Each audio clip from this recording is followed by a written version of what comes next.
वज़ीर बल्दियात पंजाब ज़ीशान फ़रीक की ज़ेर सदारत सिविल सेक्रेटेरिएट में होने वाले एक इजलास के दौरान सूबे भर में महकमा बल्दियात के तहत जारी तरक्याती स्कीमों में पेशरफ्त का जायज़ा लिया गया।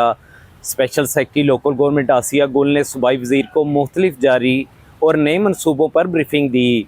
वज़ीर बल्दियात ने अवामी बेहतरी से मुतल्लक जारी स्कीमें जल्द मुकम्मल करने की हदायत करते हुए कहा कि वज़ीर आला मरियम नवाज शरीफ के विजन के मुताबिक मेयार और शफाफियत का ख्याल रखा जाए।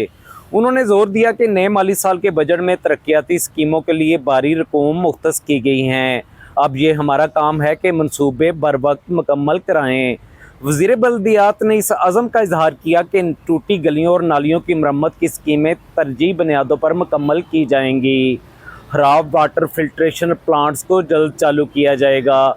ज़ीशान फ़रीक ने हदायत की कि नए मनसूबे अगले 10 साल की आबादी की ज़रूरियात को मद्देनज़र रखकर बनाए जाएँ।